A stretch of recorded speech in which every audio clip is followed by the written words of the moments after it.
Hello, friend. Welcome back to the podcast Life in Black and White. This is Ivana and Yao, your hosts. Always upbeat and in a good mood, right, Yao? Absolutely. So today we're speaking to Susie Masterson, a psychotherapist, mentor, and author. And we're going to talk about AI, which we know is something that, oh my God, so many people research daily and wonder, oh, where is this heading? What's the future of AI? How is it going to impact humans? Is that going to replace humans and all that? So hello, Susie, and welcome. Hello. Hi. How are you today?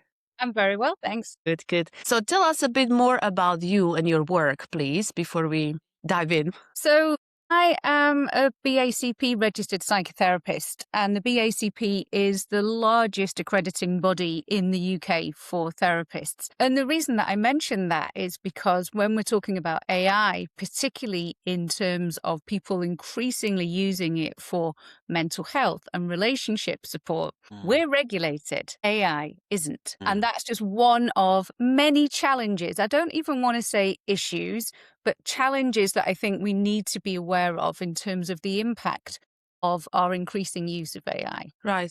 I'm so glad you mentioned it. I don't know if I can jump in straight to the point, but I sometimes use it. Yeah. I do have a therapist as well I work with, but sometimes when I have too many thoughts at night, and say I'm feeling guilty as a mom about something, I do turn to ChatGPT and ask, and it does help. It does help, and I like the fact that it's, I can ask at 2 a.m., I can't call any therapist at 2 a.m., or give me an advice, So I would love to know your views on this, because I know it can be dangerous, and some people get addicted to it. So what do you think? I think how you describe your use of it is a really common use case. When I was doing some research, both for a book I'm writing, but also for conference speaking, I spoke to all my clients in therapy and coaching, and all of them use ChatGPT for the same thing as you describe. And, it can be really helpful. Obviously, a lot of what they call the features of AI tools are that they are free,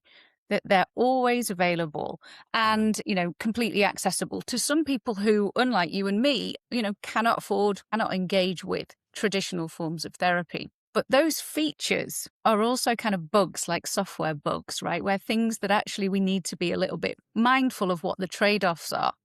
Because always on absolutely can make us dependent and even addicted. That's what all digital applications are designed to do, right? Whether it's AI or not. And also it can, stop us with self-regulation. It can stop us feeling able to manage things ourselves. There's that balance, isn't there, between, I call it dynamic journaling, what you did, right? Instead of getting up and writing down all of our thoughts, we'll actually get up and we'll type them in and we'll get a response from ChatGPT.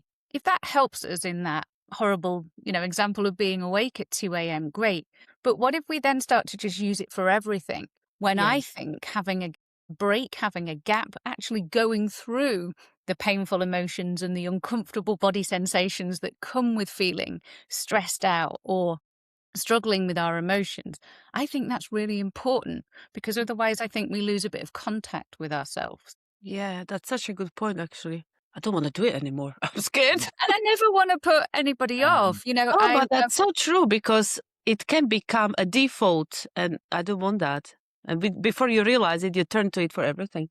If you've had these conversations and things before, how do you regulate that? How do you get to a healthy balance and things with something like that? It's similar, isn't it, to the conversations that we were having like 10 years ago, 15 years ago about social media, or just about using our phones, right? If we think about kind of pre-AI, there were similar problems. I've written a lot in the press about phubbing and, someone on the phone all the time and the other person in the relationship going, God, you're on your phone all the time. I'm here. Can we have some in real life connection? Yeah. Or we learn about the tragic stories of kids on social media going on, sites that encourage them to be super skinny, self-harm, whatever that is. So we've always had it, or we've had it for long enough to know how to put sort of checks and balances in place. I think the difficult thing is that with AI, it's so much more compelling, because it isn't just, a community of strangers telling us to do something.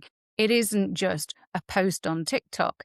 It feels as though it's a conversation with someone that knows us and gets us And that can be really tantalizing. So I realized I didn't actually answer your question there. I just talked about It's okay. It's all right. That's cool. Is AI neutral? Like, who is behind AI? It's not neutral, is it? it's not neutral. And I think one of the concerns I have is about the level of algorithmic bias, right? And that comes oversimplification, but it comes from two main things. It comes from the fact that the historical data, information that is digitally available, because that's what AI tools can draw from, is mainly white culture, Western culture, English language. And there is a real issue in terms of representation in the data set in the first place, right? Then on top of that, and we're seeing this with things like Grok, then there is, well, what do we intentionally as developers and designers who work for these companies set the algorithm to do to amplify bias, whether that's against women, whether that's against people of color, whether that's against age, it doesn't matter, right? All discrimination that is available because we are biased, right? Yeah. And we are the data, then can get amplified. Now, I think a lot of people are at least aware of the first part, that data bit, but I just don't think people are aware of the deliberate, intentional algorithmic bias. These are all run, these companies, by white dudes. Oh, that's such a good point, actually. So say someone has a racist attack and they turn to AI. Could it help? I'm just wondering. Yeah, absolutely. And, you know, I'm not just going to talk about Grok or even tools specifically today, but one of the things that is coming up in the news, of course, is about content, you know, deepfake content where there's non-consensual images of women that they denude, take the clothes off, etc. One of the lawsuits against Grok is actually by one of the mothers of Elon Musk's children. And it's not just that she's complaining about naked images. Actually, she was 14 in some of them, but she's Jewish. And on some of them, they have put swastikas on her bikini and nobody can do anything about it. I once asked something about Donald Trump and it was biased against, I'm not going to share my views, but I was surprised, like it just jumped in like so confidently, like obviously he is a manipulator, he is egoistic narcissist, and it said it with such confidence. It freaked me out in a way, like, how do you know? Yeah. And also what you mentioned at the very beginning about us being addicted to it, or we can be depend on it. Yeah. It's a silly example, but I think it's a great example at the same time. So I do paint watercolors. And I once had, not only once, I ruined the painting and I was so upset because I put so much work into it and I ruined it towards the end, yeah. I was raging and I just turned to AI because, I don't want to say it didn't help, but he didn't get it. How big that was for me in that moment. And it was so empathetic. It freaked me out and it was like, oh, it's okay, blah, blah. And maybe next time, do you want to show me your next painting before you throw it away? And that freaked me out. Like, you're talking to me like a friend. And I didn't expect that. And that actually freaked me out. So I'm thinking now, vulnerable people, or, people who, vulnerable is probably the best, if I was, say, older lady being lonely, then I can imagine this would be my go-to at all times. And then younger people or anybody who is vulnerable is absolutely potentially going to be exploited by using AI, because you talk about that empathetic language. It has what they call overly affirming and validating language. So even if you say, no, I didn't mean that, I meant this, and I'm really sorry. Yes. Now I understand what you're saying, right? So that's quite enticing. And that's why when you actually look at the tragic cases where there's been young people who've taken their own lives, they've written suicide letters, with chatbots, is because it will collude with you, right? And I think the difference between a therapist who, weirdly, there's actually some overlap here, right? We create the core conditions of unconditional positive regard for our clients, being in their frame of reference. How's that for you? and the empathy that you talk about. And that makes it a safe space. But also what I think is really important as a therapist is to kind of act with courage and integrity. And for me, certainly, that means I will challenge my clients. If they'll kind of say, this terrible things are happening to me, and then I am behaving like this. And I'll say, how does that work though, right? Because you're saying all of this, and then you're doing all of that. And there is a disconnect in that. You're not going to get that kind of intervention from a chatbot. And that's why it's much easier for people to go and have rage or ask for advice or even say, help me take my own life, because it will. My God, Jesus. So that it encourages you to do it. If you are speaking in a way, and the cases that I've read about absolutely were, it wasn't, should I do this? It was, help me do this. And they're going to say, oh, of course, here you go. Because all it's really relying on is, like any computer code, text-based responses and ones that most match the question that you're asking. We have to remember that there is no actual intelligence here, right? Like a chatbot has no lived experience. So all of its information about relationships, and it can sound very relational, comes from like consuming the whole box set of Friends, right? Or reading the BACP website, listening to therapists like me. So, but it's still just language. It's still just text. How do we, so a big part of this is the data set, where all this comes from, whether, the bias of the people who work with the algorithms, or how does that change? How do we impact that to have a more positive change, or, I don't know, impact, butterfly effect to the world of AI, so it doesn't, we're not in a situation like that. I know in certain cases we can have certain guardrails, and again that would probably go with the algorithms and things as well, but in your view, what's good impacts that we could have, or companies could have, to support the people who are deep into it? Yeah, I mean, it's a brilliant question. And I agree with you, okay, guardrails, but I don't actually think regulation is really the route to this. And I don't think it's possible. I think the pace of change means, and actually the popularity of the tools means, that we're unlikely to be able to regulate in any meaningful way. But what I think we can do as users is influence. So, if you look at the mission statements, which is a good way to sort of understand like the values of a company, right? If you look at the mission statements between Gemini and Grok and ChatGPT, they're very different. And so we can vote with our feet. We don't have to use their tool. We can use one over another. And we, as individuals and organizations and governments, can start to say, okay, well, a thing I've been thinking of in my industry is, rather than regulate and safeguard and say, oh, we can't use it, or we can only use it if, we can put it the other way around. If people care enough about wanting to make mental health tools and relationship support tools accessible to the NHS or in private practice, then we can encourage people who are creating tools with AI in that space to have some kind of kite mark, to have some kind of, we subscribe to the BACP's ethical code of conduct, or because then a client, a user, can opt in and say, I want to use this one and not that one. So that's kind of my first one.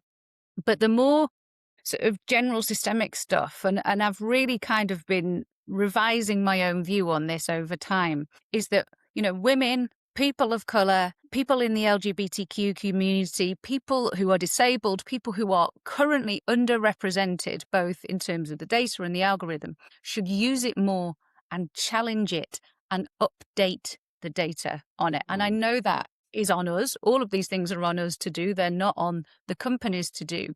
But the way we use digital applications is the way the companies will then continue to develop and the route that they will take. That's really I love that. Yeah. So what specifically could these people do from these communities? So I think it's important to put, have more representation of different languages in there. Like there's barely anything in Hindi, right? Because it's not digitized content. So that's going to be difficult, but people who speak Hindi can absolutely get on and start to, add to and inform the data set. Right. I think when we see, discrimination in any way, we should call it out and say back to a chatbot and correct it. I think another thing that chatbots historically have done and are still doing to some extent is they are citing erroneous research or research that doesn't exist. You know, in the recent news story about the West Midlands police and about them banning fans from Tel Aviv coming to a football match, and then there's been like loads of,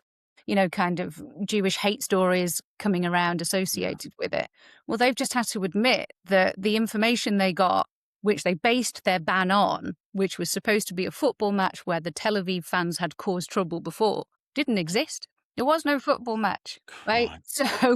So if we can all start to correct it, to challenge it and to update it, you know, there's lots of examples that we can do that with, I think. That's a very good point. And we need to spread the message more because, you know, if we didn't have you here, we wouldn't know about it. So I'm so glad that you're saying that. What happens when the mass, and I've got to be careful of my political views, but what happens if, say, for example, you've got someone like Donald Trump and Donald turns around and says, this news is fake news, and that is repeated so many times over by people who support his views and his ways of doing things and his thinking. Again, does the minority, I can't say minority, but if that's also happening on that end, does that shift it? Does it still kind of regard the smaller amount? Does it still have that much of an impact and stuff on what you will kind of receive from, say, ChatGPT? Or, you know, does it have to be by so many before it has any significant kind of impact? That's a really good question. And that is a perfect example of kind of bias that gets amplified in the algorithm. So it doesn't have to be majority voices, right? It doesn't have to be that.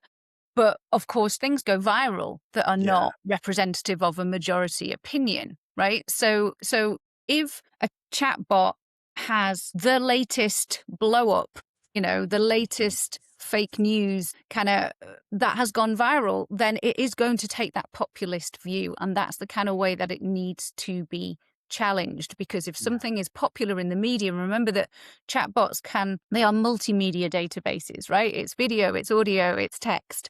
And so if something, you know, explodes and is super popular, then it is going to take that as the latest thing that it says, and it will need challenging. I think it reminds me of when, you know, you kind of have specialist programs that are about statistics, and you hear statistics in the news, like the BBC do this all the time on the radio, right? And they have shows and they say, we've heard that there's 100% rise in this. Is it true? You know, the politician has just said this. Can we really have a look at the statistics behind it? If someone says something like, you know, about the traitors. One of the people in the traitors, right? She writes books, and they've said since she's left the traitors, her book sales have gone up 97%. That sounds fabulous, and I'm sure the 97% stat is real, but it might only mean she sold 5 books. Yeah, exactly. That's exactly what I was. Yeah. So this is going on in the algorithm, but it's going on really dynamically, right? Yeah. Mm-hmm. I'm with you.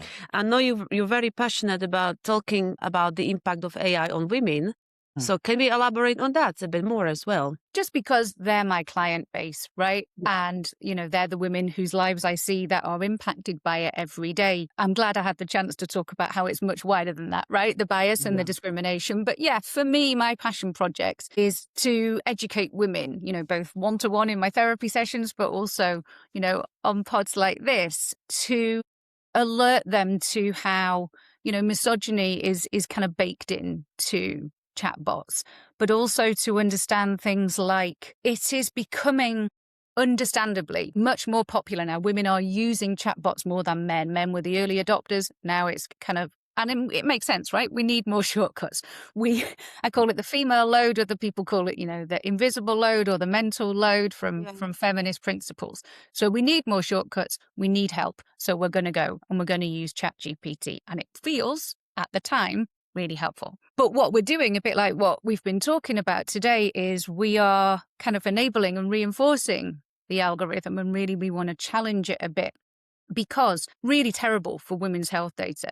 right? Really terrible for things like recruitment, because we take time out of the workplace, but also because there's a lot of language around women where we get called girls. People don't actually know how old we are, right? So all of these things that are baked into the data, and then how the algorithm amplifies or interprets that data, means that women are really underrepresented across the board in all sorts of things that are important to us, because we will be using AI tools, or our employers will be using AI tools, or our GPs will be using AI tools.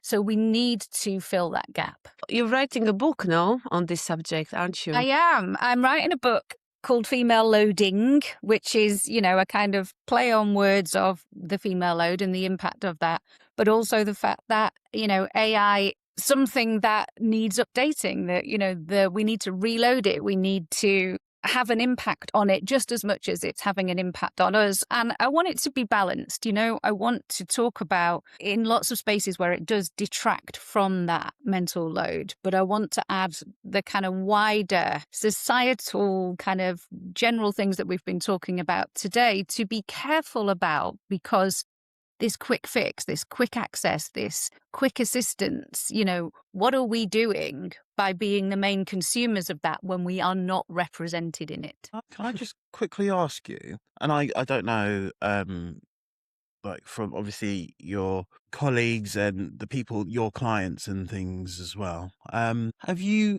had much impact with AI and AI fatigue? As in, you've got this, you got the external where, it's a personal thing where you're obviously using AI to kind of move yourself forward or learn about new things. But how about individuals that you've kind of worked with or your colleagues have worked with, that use AI in work and things as well? As that, have you had much kind of information about the impacts of AI in work, working relationships, working environments, and how that could maybe cause a little bit of fatigue in the people that use AI? I think so, in as much as it's there to help us be productive, right? The Yes. shortcuts, the more information, the summarizing the research for me, it helps us be efficient. But I don't think we should conflate that with being effective. Like I often, if I can, try and schedule into my working week kind of time for reflection. Yeah. So time where I am deliberately doing nothing. And I also work with a lot of neurodivergent clients, and I have ADHD, and we tend to walk around with, a podcast in our headphones whilst we're cleaning or going for a walk or whatever we're doing, because we multitask well and it's super productive and efficient. Take it all out and see, where your body is at and what comes up in your thoughts and what feelings you're starting to notice is a really important part of the process of living, right? In my view. See, Daddy? So I think, the digital applications kind of already did this, but I think with AI as well, because it's so tempting, so tantalizing to use it, I think it has a real impact on us and having that kind of what Google called 20% time, right? Systems, biological systems, computer systems, we cannot function at 100%. It just doesn't exist, right? So actually we can really only ever get to 80%. Everything about AI is trying to get us to 100, right? And I think there are some issues with that. But I think also one of the key things that I think is a real problem in the workplace too is the fact that my belief is it's going to impact our ability to be in a relationship in real life, whether that's with our boss or our partner or our kids, because relationships are really messy and complicated, and being on ChatGPT is not. My friend was just telling me that her friend started dating someone and she asks ChatGPT before sending any text to this guy, oh, can I say this, or how can I say this better? Yeah. That is, where is this heading? Just thinking. Yeah, and I'm not saying your friend was doing this, because it sounds like she was just trying to kind of put her best self forward, right? And just maybe dial down any anxiety she has about dating. But some people are using it, and the only examples I've heard are men, but I'm not saying that it's only men who are doing it, but there's a concept called chat fishing, where men in particular will, before they go on a date, right? There's normally lots of toing and froing before people actually meet in real life these days. And they are using ChatGPT to sound therapized, to answer in a way that, you know, is like really intuitive and empathetic. And then when they meet someone on the date, the person says how they speak is nothing like any Yeah. of the messages that they send. Yeah. Right. And that's Okay. perfect for these kind of people, no? It's a great tool, no, for them to sound however they want, which is hopeful. But it happens in relationships as well. I'm a couples Yeah. therapist as well as working with individuals. And sometimes a bit like your experience, Ivana, of kind of feeling a bit uncomfortable when you got this lovely response back from Yeah. ChatGPT at 2:00 in the morning. Clients have initially sort of been having like a text conversation to, you know, repair an argument with their actual partner. And they sort of felt good at, they were like, he's being really reasonable now. Like, you know, he didn't say this last night. He's really reflected and really glad that he's using this language. But then the more it went on, they were like, no, I'm really suspicious because he's not saying this when I come home at night. And that was really freaky. Yeah. Where do you think this is heading? If nothing changed, yeah, what's gonna happen in 50 years, 100 years from now? I think we're all going to be increasingly isolated. I think that's my biggest concern here. You know, all the stuff that we look backwards for previous generations and we talk about, you know, community and village to raise a child and connection and celebrating difference, right? All of those beautiful things that make us human. We've already become incredibly sort of individualistic, but this is just going to make it even more so. And I think it's going to be a more fragmented world. I think it's going to be more divisive because the world still exists in real life. Most of us still have to be with people, whether it's family, friends, you know, employers, colleagues. And I know that we all have to work online and we don't have to meet up, you know, so much in real life as we did anymore. But even so, if we are now going to have what I call a sort of synthetic life, I just think it's going to make it really hard for us to be connected to ourselves, but with others as well. It's funny, no? Because we don't want to be isolated. We crave that connection, but this is what we do ourselves. There's no one else doing that to us, no? That's the irony of But it. is it because it's easy? It's easier than, Yeah. Of course, know, that's why. putting yourself in a situation like you mentioning stuff earlier on there about whether it was a friend or whomever it was and stuff who decided that they wanted to do that to be in the best position. They thought that was that's what gave them the confidence to kind of be there rather than they being themselves. That was the easier option. But you have to realize in that situation, I think even if you're doing it, that this is not creating connection. That's, you know. But again, is that on the thought that, sorry, we're just going into thinking out loud. Yeah, but is that on the thought that if I kind of get my foot in the door after, surely this isn't something new in terms of how many people that when we first meet, or, you know, whether it's via dating apps or whether it's in person, you're this version of you, you know, the mask of who you are. You know, you could have so many things that's going on you, but you've got this mask and stuff who you show to the world. And over a period of time, that mask slowly kind of not fades, but, you know, it does, like, yeah, you know, but like then, in our relationship, no? oh, it was never a mask. You get to know new It was, layers of me every no, it's all good. Don't worry. Shh. But you just get to the point where you feel confident in being you because you've had those interactions, and after a while you're like, actually, I'm good with this. This is, I like this version of That's you. what they think, but this is not what happens, I think. I think what we're talking about here is we're talking about what true connection is, right? Yeah. And my view is that there is no way that we can really find true connection with ourselves, which is super important, right? Or anybody else, unless we're vulnerable. But when we're vulnerable, it's risky, right? Yeah. We are exposed. We have to be. We are showing ourselves, right? We are not wearing that mask anymore. And I think everything about digital applications and then that layer of AI on top of it just says to us, well, you don't have to have any risk. You can have what relationship expert Esther Perel calls a frictionless life, right? And she's so right when she talks about the fact that, you know, we order food in now rather than go out with friends. You know, we work online, we do our supermarket shopping online, and now we kind of have relationships online if we're chatting away to ChatGPT, or we've got an AI girlfriend or whatever that might look like. And that creates a frictionless life. We become less tolerant, more impatient, and less real. Yeah. And we don't find any connection in doing that. We have a sort of maybe a sense of a quick win or satisfaction, right? Yeah. But it doesn't actually give us anything long Yeah. term, and it doesn't Valuable. really give us a sense of fulfillment. Yeah. I think you mentioned something about the messy life. Life is messy, right? And that's in one sense, it's the joy of life is that it's not so, it can't just be defined. It's not just this is it. Would I have, would you have been with me if you'd known the mess and stuff that I was and stuff before? I don't know. Mm. But the person that you kind of met had gone through some mess. So I've gone through a journey to become something.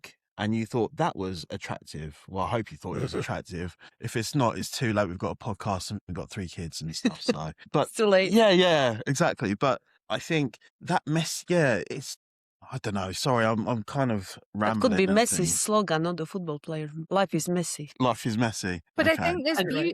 beauty in that, right? You know, when Yes. you Yeah. guys have been together for a while, right? And there is a different kind of love, right? There are different sort of interpretations and manifestations of what love means. Like when I was, I met my husband 13 years ago, it was thunderbolts and lightning. I did Yeah. meet, the right person, and it was quite late on in life. And I was really glad I kept searching and all of that. And, we've had great times and we've had terrible times. And there's something about my appreciation of things like loyalty and commitment and ongoing engagement with trying to make our relationship better. That is much more important to me than the sort of excitement and sexiness and all of that. Yes. Yeah.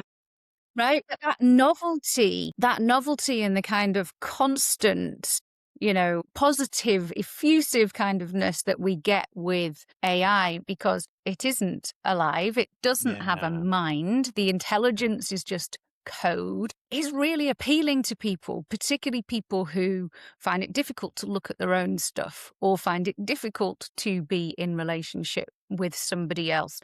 But that messiness is the beauty of it. Some of you'll have been through this yourselves. Some of your toughest times are the ones where you go, yeah, but we did it. Yeah. Yes, exactly. We survived. We pushed through. Yeah, that's true. Wow. To me, AI is a tool. Yeah, sorry, go on. No, it's okay. That AI to me is a tool. No, you can. It's not good or bad. Depends how we use it. Like with money, money is neutral.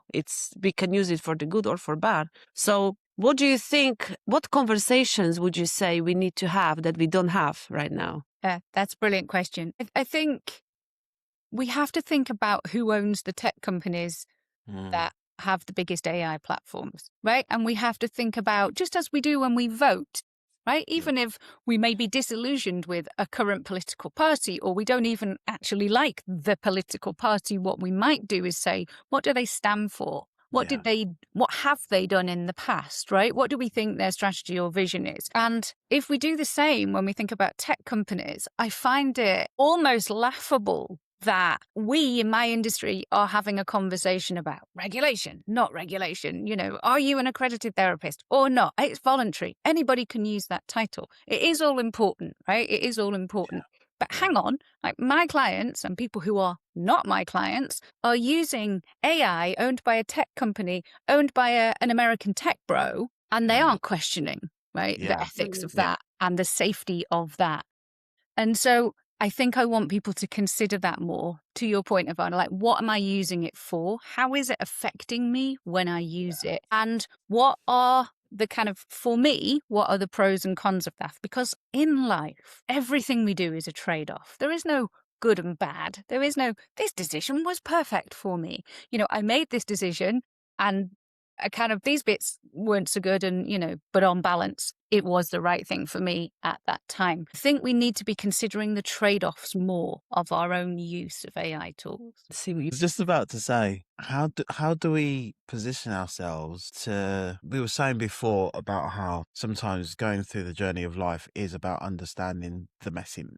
Sorry if I keep going back to messy, but the messiness and, understanding it, having that go through us and having those emotions and feeling that discomfort, because at the end of it, you learn and you build as a person. Is there anything that you would recommend or put out there to say, if you're going through something, what kind of steps or what would you kind of say to someone out there who's just had a really bad experience? I can't think of any type of experience, but not a great experience and stuff at the moment, and they're not in a great place. Maybe AI's caused it, maybe something else. Maybe messy Yeah, life caused it. yeah.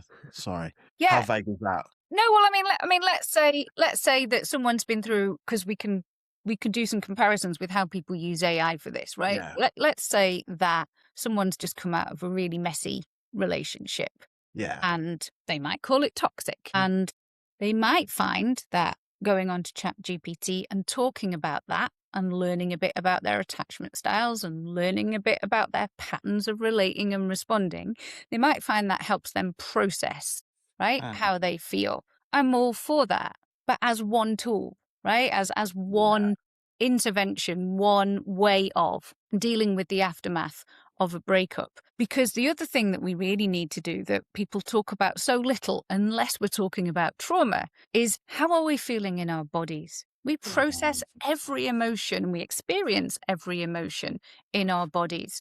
When I work as a trauma therapist, I do a particular type of therapy called EMDR, and I can watch people get hot, cry, say they've got a headache, start to shake. I mean, like, the body processing is a thing to observe. We will have that after any difficult experience, being fired, coming out of a relationship, getting a cancer diagnosis, right? It's all going to be going through our bodies. And also how we respond to things emotionally is all to do with how we were brought up. It's to do with the models of how our parents dealt with difficult things, how they helped us deal with difficult things as a child. So a lot of stuff gets activated for us from our past when something happens in the here and now. And I think, any tool, whether it's from the NHS, whether it's therapy, whether it's AI, whether it's a book, is only one part of how we respond to that. And I think we need to pay attention to everything else. That's brilliant. Thank you so much, Susie. This has been amazing. That's our word. Apparently, it's a general thing that it's amazing. But it was amazing. It was really good and really insightful. So I really appreciate that. We will share the links to Susie's website and social media in the description below. And if you enjoyed this episode, we should have said that at the beginning. Subscribe, like, or buy us a coffee. That's the thing. Oh, apparently you're It sounds better than give us a financial support. So buy us a coffee. No, it's actually a platform. No, I want them to give us financial support. Just give us your money. Yeah? Not right? Straight to the point. Yeah. Let's call it what it is. And share the episode with someone you think might enjoy it as well. Thank you so much and see you in 2 weeks. Take care, everybody. Okay. Thank you.